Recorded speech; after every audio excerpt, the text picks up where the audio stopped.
Olá, irmãos! Tudo bem? Bom dia, boa tarde, boa noite. Não sei que horas você vai ver esse vídeo. Eu sou a Andreia e hoje estou aqui para mais um alimento espiritual. Hoje vamos falar sobre o nosso querido pai fundador, Charles Taze Russell, ok? O menino Charlinho. Vamos chamá-lo de Charlinho porque eu quero, tá?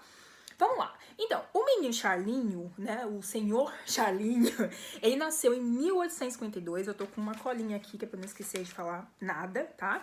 Então, se eu olhar pra cá é porque eu tô olhando pra minha colinha. Então, ele nasceu na Pensilvânia em 1852, tá? Nos Estados Unidos. Ele é de uma família presbiteriana, tá? Então, a família dele tem realmente uma forte influência nessa questão da espiritualidade. Eles eram presbiterianos. Só que o Charles, né, o Charlinho, ele sempre questionou tudo que ele aprendeu nas religiões, né? Porque, tipo assim, ele nunca aceitou bem os ensinamentos, tipo esse negócio do inferno, por exemplo. Ele achava que, não sei, que tinha alguma coisa faltando aí com os ensinos da maioria das denominações que existiam naquela época, tá? Aí um dia, eu tinha esquecido de falar que ele trabalhava com o pai dele num negócio de roupas aí com a família. Eu não vou falar um monte de detalhes da vida dele para o vídeo não ficar muito longo. Mas então, ele questionava as religiões e tal. Aí um dia, em 1869, ele tinha 17 anos, ele foi assistir um culto da igreja adventista. Eu dei uma pesquisadazinha pra ver e não é um pouco diferente da adventista, perdão, da adventista que a gente conhece hoje, tá? Tem uma diferençazinha, porque essa foi fundada nos Estados Unidos, lá com uma coisa, então eu não tenho muito detalhe, mas não é exatamente a adventista que a gente conhece hoje, mas eu acho que é parecida, né? E aí, quando ele vai nesse negócio, ele sente ali a fé dele voltar a ser restaurada, né? Ele diz, não, peraí, tem alguma coisa aqui legal.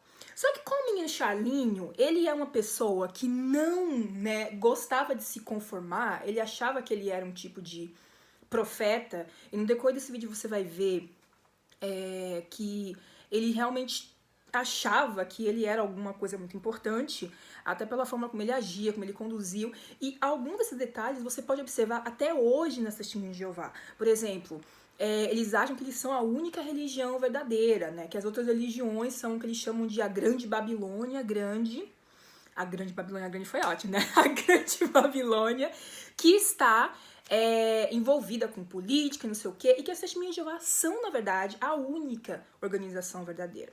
Então, isso já vem desse histórico de dúvidas aí que o senhor Charlinho tinha, né?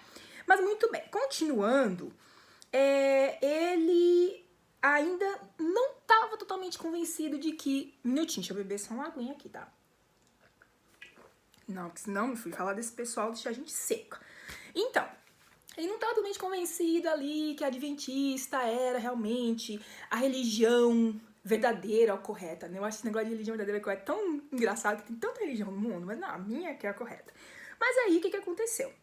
Ele, em 1873, ele escreveu eu não sei se era um tratado ou uma revista, mas chamam de publicação, tá? Desculpa que algumas coisas, talvez o nome seja meio estranho, porque eu fiz a pesquisa em inglês, então algumas coisas eu não sei exatamente como traduzir em português, porque já tenho muito tempo morando fora do Brasil, então me desculpem, tá, gente? Mas assim, em 1873 ele escreveu A Maneira da Volta do Senhor, né? E a partir daí ele foi escrevendo outras publicações, até em 1879 é quando ele escreve o que a gente chama hoje de A Sentinela, né? Que originalmente era a Watchtower, ou a Torre de Vigia. Muito bem. Só uma coisinha aqui, tá? Que é interessante notar sobre o Charlinho. O que acontece com ele? Ele, na verdade, não queria criar uma religião, tá? Ele começa realmente com publicações e tal, sobre a interpretação dele da Bíblia. E a partir daí se junta esse grupo de pessoas, né, que acreditam ali nas coisas que ele tá escrevendo e tal. E é aí que começa a formar as Testemunhas de Jeová. É importante notar também que no início eles foram chamados de estudantes da Bíblia. Teve uma época que eles foram chamados de Russelitas, por causa do nome dele, né, Russell. Então eles foram chamados de Russelitas. Eu não lembro exatamente quando mudou o nome dos Testemunhas de Jeová, mas se eu não me engano, quem muda o nome já é o segundo segundo presidente, o... Ai, gente, não é o Nor, é um outro nome, eu esqueci o nome do segundo presidente. Se eu não me engano, é ele, o segundo presidente da Torre de Vigia, tá? Então, eu acho que é ele que muda o nome pra Testemunha de Jeová, mas aí eu tenho que dar uma olhadinha de novo. Enfim, continuando, em 1879, ele tinha 27 anos. Aí ele casou com uma mulher que chamava Maria Frances Ackley, que depois virou Maria Frances Russell, ok? Muito bem. Aí a gente vai bater na primeira pedrinha, né? No primeiro... Pedrinha? Não sei se é uma pedrinha ou uma pedrona. Da vida do nosso querido Charlinho. Mais um pouquinho de água, gente. Desculpa, que eu tô muito ressecada, tá? Ficar falando desse negócio, assim, dá muita sede, porque me deixa nervosa. Mas muito bem. Aí ele casou, ele tinha 27 anos, ele casou lá com a Maria. Mas alguns anos depois, eles se separam. Por quê? Aí é que vem, meu amigo, a grande revelação. Não foi João que escreveu, não. Sou eu que tô dizendo, mas foi o que aconteceu. O que aconteceu? O querido Charlinho traiu a mulher dele com uma menina que se chamava Rose Bell. É o nome dela. Rose Bell Balls, desculpa. Rose Ball. É nome estranho, né? Mas assim, ela trabalhava na casa deles, né? Na casa do Charlinho e da Maria.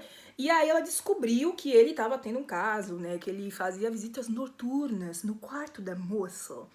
E muito bem. Aí ela vai, se separa dele, depois entra com pedido de divórcio. O próprio Charles, né? Charlie, ou Charlinho, ele dá, durante o julgamento, ele fala que a esposa dele é uma mulher digna, uma mulher honesta, direita, etc, etc.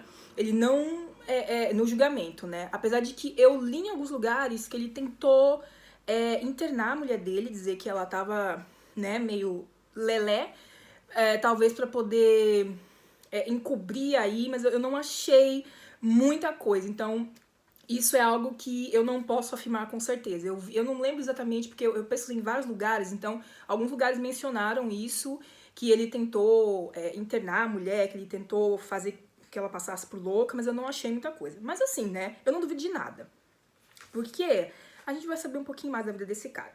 Muito bem, quando ele vai se separa da mulher dele, o que acontece? O tribunal diz, olha, você tem que pagar pensão pra sua mulher, né?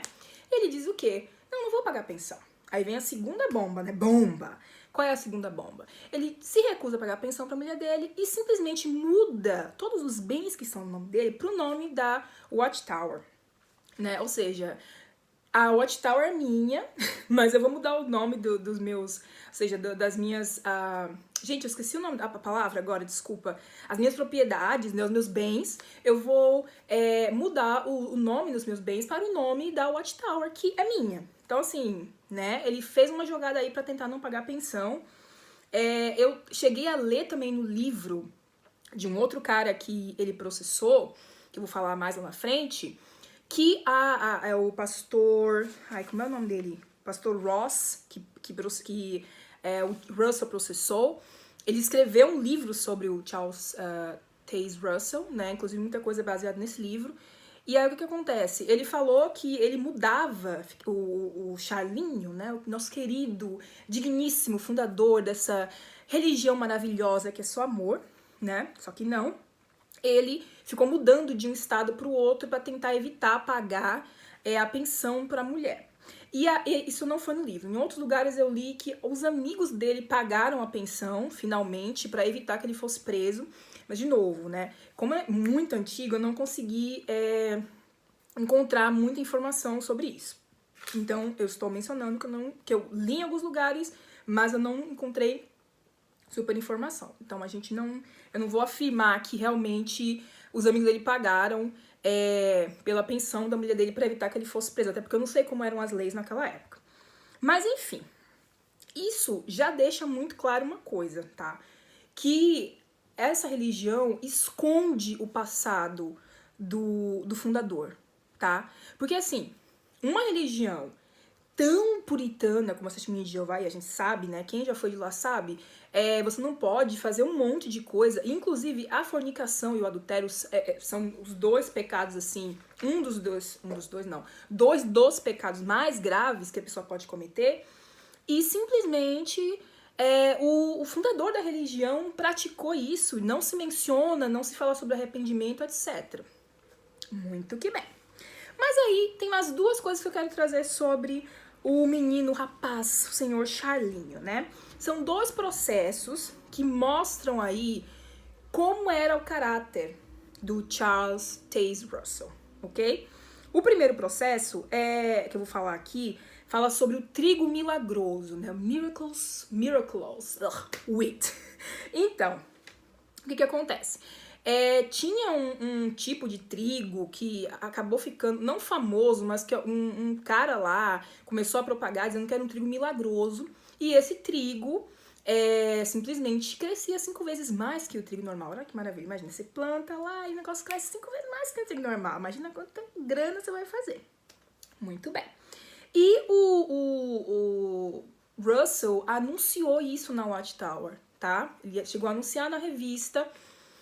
Eu não sei se o nome era Watchtower já nessa época, mas eu acredito que sim. Ele anunciou na revista, tá? Falando desse trigo, não sei o quê, que o dinheiro que eles pegariam desse trigo, eles ganhariam esse dinheiro, seria para financiar a obra, né? Da organização da Watchtower naquela época. Quer dizer, ainda é Watchtower, mas bom, seria para financiar a obra, vamos dizer assim. E o que acontece? O Russell, ele ficou interessado nesse trigo porque ele pegou aquela parte da Bíblia, especificamente aqui, Isaías 35:1 e Ezequiel 34:27, tá? Fala sobre o deserto vai florescer, não sei o quê.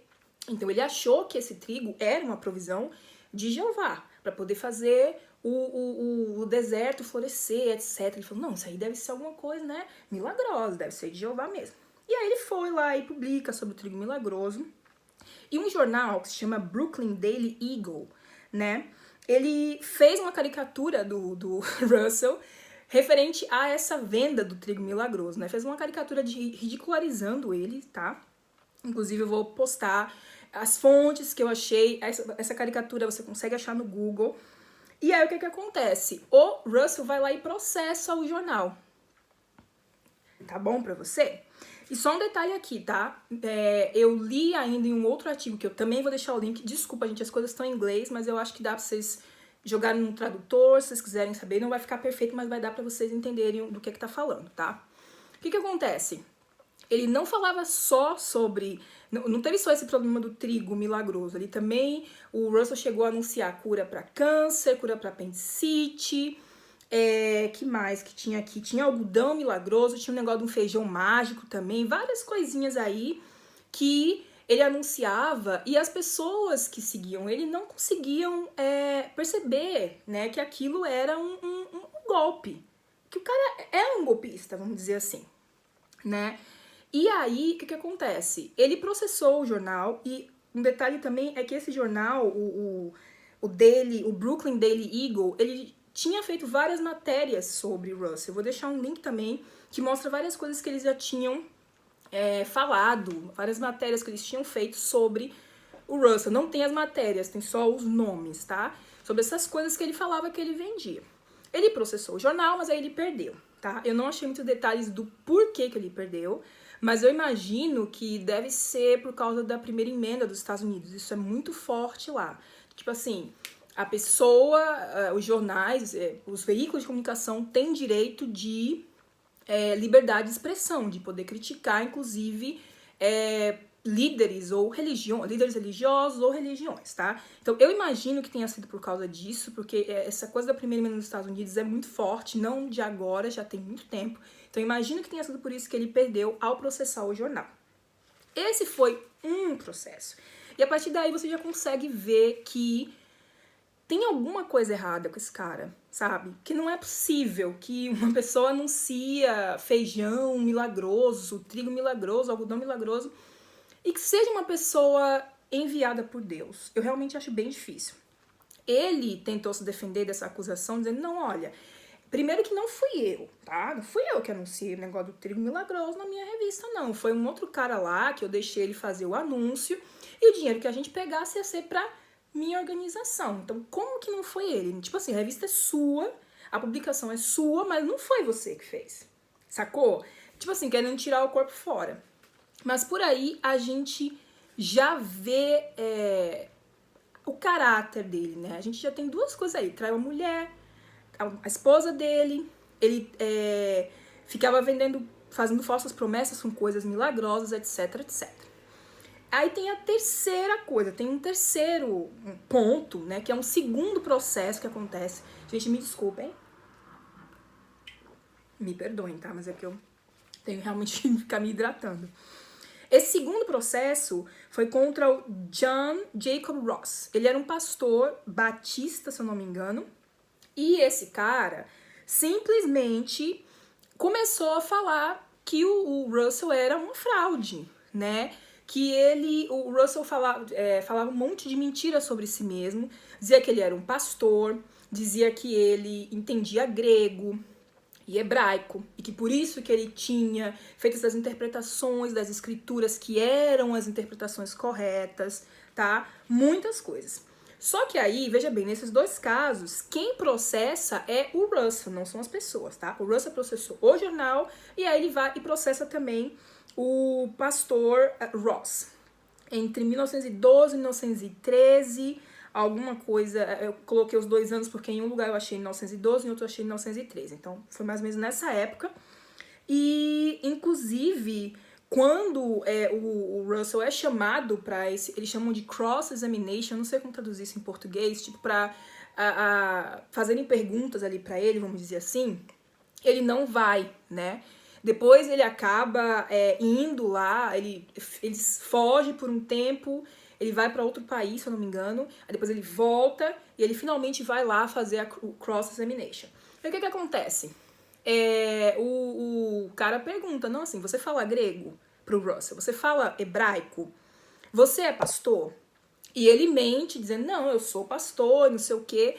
Só que, para você ser considerado pastor, padre, bispo, qualquer coisa desse tipo, você tem que ser ordenado por uma outra autoridade. E o Russell nunca foi ordenado. Ele frequentou a Adventista por um tempo, etc. Mas ele nunca chegou a ser ordenado pastor, tá? E ele criou, né, as próprias revistas dele, a partir das coisas que ele achava que eram a interpretação da Bíblia. Mas assim, ele não foi ordenado por ninguém. E uma coisa bem interessante também é que o Russell falava, não, eu falo grego e hebraico, mas ele na verdade não falava nenhuma dessas línguas, tá?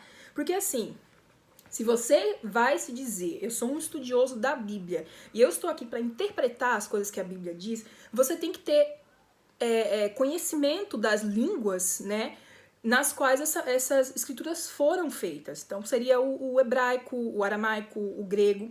Ele não sabia nada disso. O que acontecia? Ele pegava umas palavrinhas, eu tô tentando achar as palavras que ele usava aqui, mas aí o Russell pegava uma outra palavra em grego para dizer que ele entendia. Sabe essa galerinha que não sabe bosta nenhuma de ciência, por exemplo, aí pega uma palavra ou outra, um termo, e fala. Então, quem é ignorante, e aqui eu tô falando ignorante no sentido de não saber mesmo, simplesmente vai dizer, olha, não, ele sabe o que ele tá falando, porque ele vai ali, entendeu? E joga umas palavrinhas, uns termos e tal. E o Russell fazia a mesma coisa. Isso aqui, gente, foi o que eu achei sobre a vida. Tem muito mais coisas, mas eu quis condensar só nesses 3 pontos. Porque é muito importante a gente entender quem é a pessoa que fundou essa religião, na qual muitos de nós crescemos, a qual muitos de nós seguimos, e para vocês verem que esse homem não era um santo.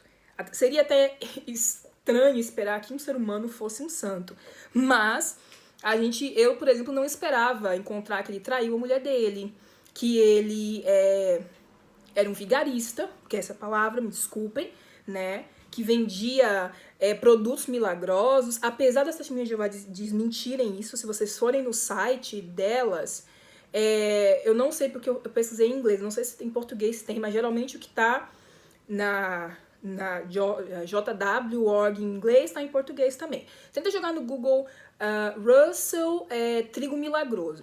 Em inglês eles dizem, não, o Russell não enganou ninguém, tanto que ele ofereceu reembolso para as pessoas e ninguém nunca voltou para pedir o reembolso. Como se isso provasse alguma coisa, né? As pessoas podem simplesmente ter comprado e falado, não, nossa, se não cresceu é porque eu não tenho fé, ou porque, sei lá, Jeová não quer que meu campo, floresta, ou sei lá, qualquer coisa do tipo. A gente sabe que quando você tá num determinado contexto em que existe toda essa pressão, né, de você tem que ser santo, puro, não sei o quê. E eu imagino que isso já existia naquela época.